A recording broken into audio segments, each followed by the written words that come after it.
set in dreams. A novel by Robb. The Prologue.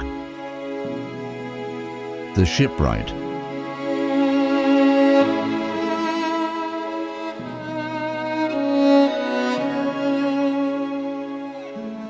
With each slap of the sea against the hull, the shipwright's frustration rose. My wife is going to kill me. Gut me like a fish. Hack off my head. Apparently, she's already cut out your backbone. Be a man, grow up, and get on with the fishing. The older brother teased the younger as they moved about the deck of the small fishing boat. Yeah, right, said the fisherman to the shipwright. When you go to sea, your wife does not expect you back for days. I build ships. I go home to my wife at night. She expects it, and quite frankly, I enjoy it. As I said, be a man, and if that does not work, get her flowers or something to take home to her. Go to the market and buy her something she really wants. Flowers? Really? You are a brainless crustacean. I buy my wife flowers because I love her, not because she is mad at me. You really don't know women. How your wife puts up with you is beyond me. At least I have my guts and spine, brother. Yeah, maybe. But so far, we have been at sea 2 days and a night, and we don't have a single fish. Patience, patience. Good things come to those who wait. Has it dawned on you, brother, I might prefer to be at home with my wife? The two brothers could not have been more different. Tall and broad-shouldered, the elder brother was covered in coarse, wavy red hair. His long tresses were tied back behind his head in a tail, while his beard, receiving a similar treatment, was woven into braids. Blue eyes, squinting in the sun, peered out beneath bushy eyebrows at his younger brother, the shipwright. Not quite as tall, nor as broad, but with arms and hands used to hard work, the younger brother kept his blonde beard and hair trimmed for his wife. She in turn kept him dressed in finer clothes and boots. Born 2 years apart, the boys had been inseparable until they married. 3 sons and 2 daughters had been born to the fisherman, while the shipwright and his wife still waited for their first. The fisherman ran his hands along the smooth wood of the boat's gunwale. Aye, brother. I know you would prefer to be at home with your missus. But this new boat you made me, it must be properly christened. And to go back to haven without fish in the hold would be bad fortune, and a curse that this fine boat might never shake. With a heavy sigh, the shipwright looked the length of his handiwork. 12 paces long, a single mast with lateen sail and a jib, the boat was perfection and made for coastal fishing. And yes, all fishermen, including his brother, were superstitious. All right, let's get this boat christened so I can get back to my wife. 2 days earlier, the maiden voyage had begun with blue skies, calm seas, and a gentle breeze to fill the sail and propel them to his favorite fishing grounds. A big smile stretched across the face of the elder as he exulted in the craftsmanship of the shipwright. The boat was flawless, sailing as well on a reach as on a downwind. The sailing was great, but the fishing was not. Late that first day, the younger brother begged his elder to return to shore. But the fisherman said it was bad luck to return from a maiden voyage with no fish in the hold. So, with the promise of better fishing the next morning, the fishermen set the sails and adjusted their course for a quick trip to another fishing bank that had proved productive in the past. A balmy breeze, the stars above to navigate by, and the gentle slapping of the waves against the hull lured the brothers into complacency. The shipwright eventually dozed off. The first sign they were in trouble was when the gentle breeze suddenly spun the wind vane upon the top of the mast, 180 degrees, pointing in the opposite direction. The sudden wind shift caused the boat to heel over the opposite way, spilling the younger brother unceremoniously onto the deck. Abruptly awake, he looked up and was not happy to see a black sky without a single star. Then the squall broke upon them. A lesser-built boat or a less experienced boat captain would have found themselves at the bottom of the Great Sea, another victim of the god's anger. But the elder brother was a great sea captain, and the younger brother built boats that were unrivaled. Together they survived. The storm blew itself out as the sun rose on their second day at sea. No fish in the hold, and blown leagues away from home. With no stars to navigate by, the elder brother had reached a serious conclusion.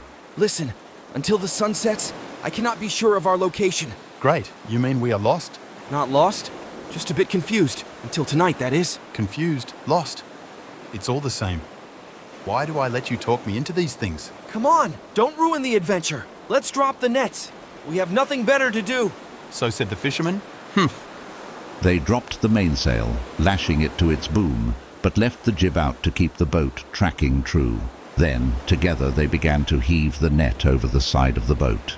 The net was not large. Cork floats along the top, lead weights along the bottom. They would lay the net out and draw it into a circle. Heaving upon the drawline, they would pull the bottom of the net closed, ensnaring any fish within. This was hard work, and on this day, the same as the first, without success. Well, without much success. The last draw had netted a few small fish. All right, I'm exhausted. It has been 2 days. You have caught fish, let's go home. It's not fair for you to keep me away from wife and cottage. Ah, brother, this is not fish. This is bait. No, it is fish. It has scales, fins, and gills. It swims in the water. It is fish. I am through. As soon as the stars are out, I expect you to set sail for the harbor. Okay.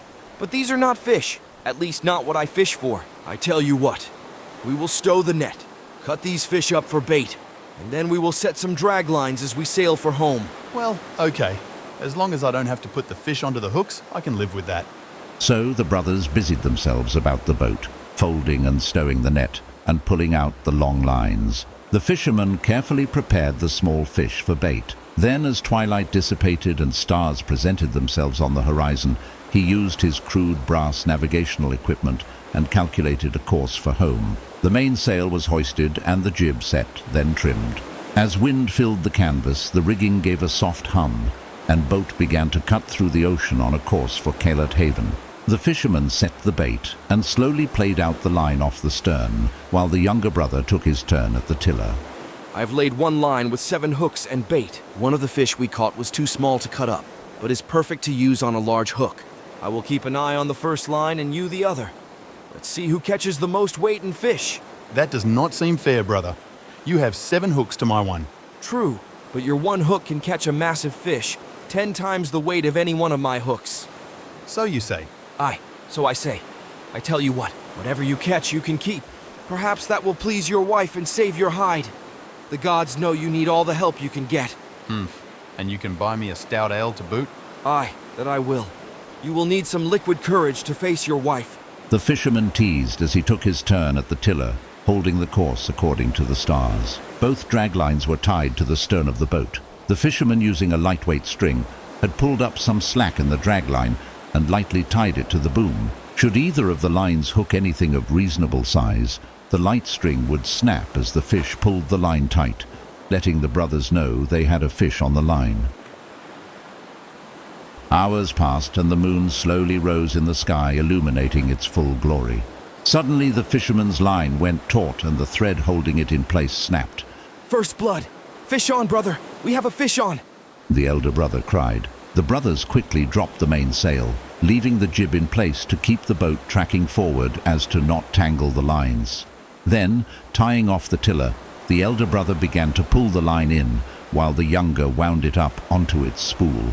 The elder fisherman's arms strained with the effort, veins and sinew bulging as he struggled to pull the fish in.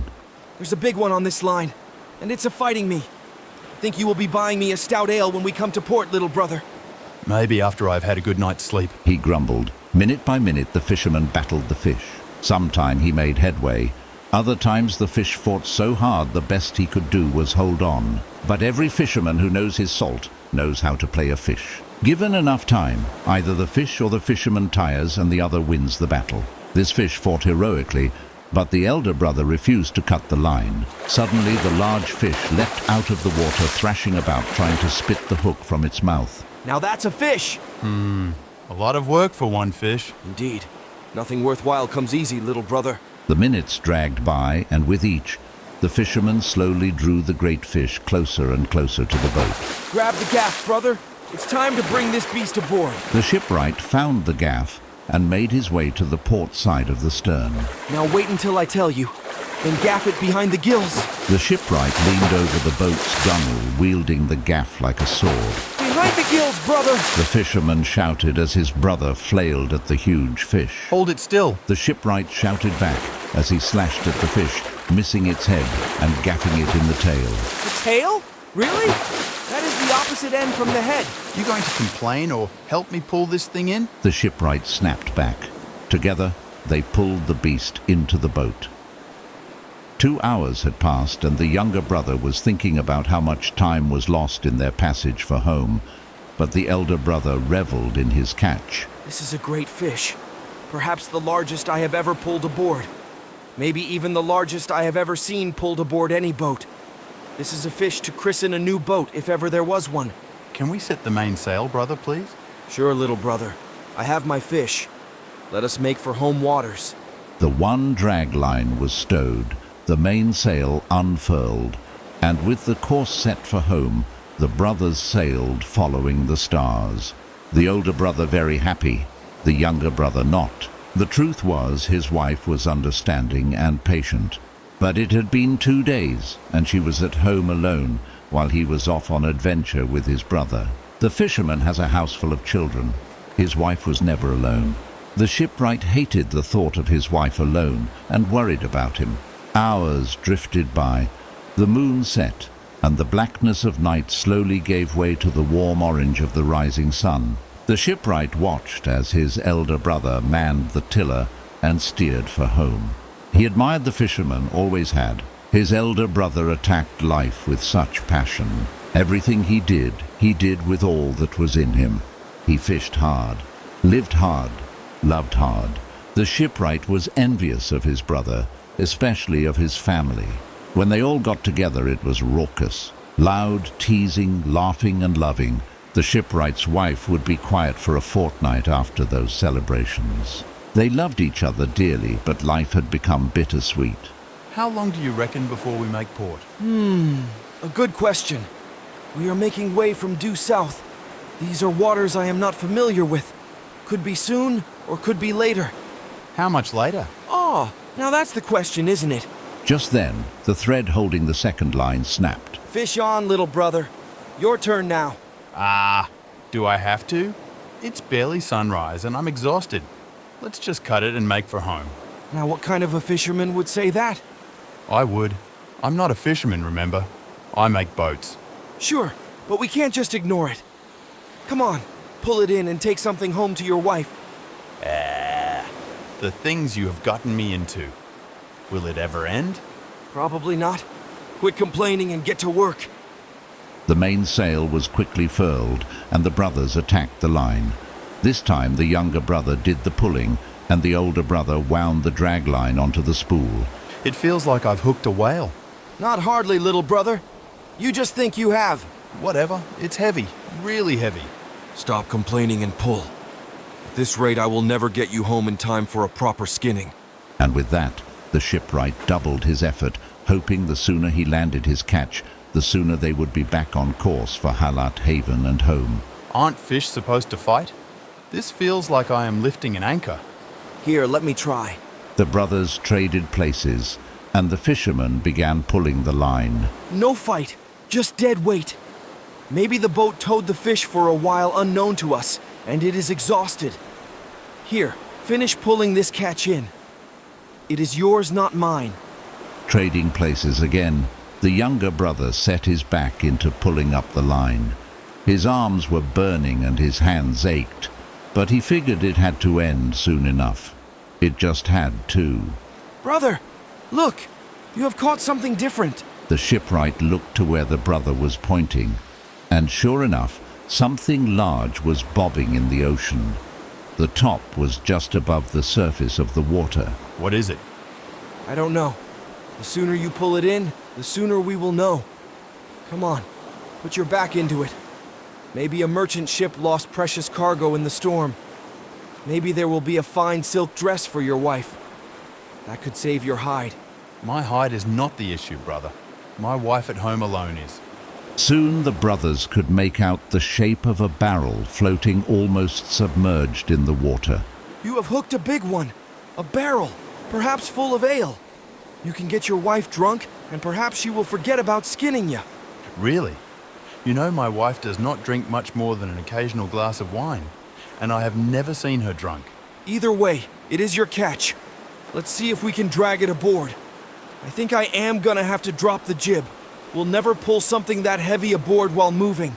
With the jib dropped, the boat slowed to a drift. The brothers found it much easier to drag the barrel to the boat. Getting it aboard would be another matter. The barrel was heavy. The younger brother leaned over the gunwale and tried to lift the barrel into the boat. As he strained with all his might, the boat shifted slightly and pitched him headfirst into the sea. He came up bobbing next to the barrel with the fisherman trying to stifle a big laugh. We are supposed to bring the catch onto the boat, not the other way around. He teased as he reached out a hand and helped his brother back aboard. The two struggled to manhandle the heavy barrel, but finally gave up in search of a better way. Their final solution was to use the mainsail boom as a crane and then hoist the barrel aboard. After all of that, there had better be something of value in this barrel. The younger brother complained as he wiped his face of seawater and gave the barrel a good once-over. There is something burned onto its side. Lettering of some sort. Di Bercati? You ever heard of that before? Some kind of ale or something? No, never heard of De Burr something or other. Whatever it is, it's all yours. You earned it. You got anything to pry this top off? Maybe. The older brother said, scratching his head as he thought and looked around. Sure you don't want to wait till we get it ashore? No, I'd rather know now and spare myself the embarrassment if it turns out to be nothing of value. The shipwright said as he thumped the barrel while listening. There's nothing liquid sloshing about, so whatever is in there was meant to stay dry. Their efforts to land their catch had taken much longer than anticipated, and the sun had risen above the horizon. The fisherman found a large pry bar and a mallet down in the hold, and the two of them set about busting open the top of the barrel. Finally, after much pounding and prying, the top broke into 3 pieces and came loose with a loud pop. Here, take the lid. Now, let's see what you have landed, little brother. The fisherman said, handing the pieces to his brother as he poked his head into the barrel. You're not going to believe this. Try me. I think your wife is going to be very, very happy. The fisherman said, looking up with a broad smile. A pile of gold coins? Better. What's better than a barrel of gold? The shipwright asked, as he pushed his elder brother out of the way and peered down inside the barrel. Shocked would be the understatement, flabbergasted perhaps, disbelief more appropriate. For there in the bottom of the barrel, staring up at him with bright brown eyes and a small smile, was a dark-haired little boy, perhaps 2 years old. You're right. My wife is going to be very happy. And this ends The Shipwright, the prologue to the novel set in dreams.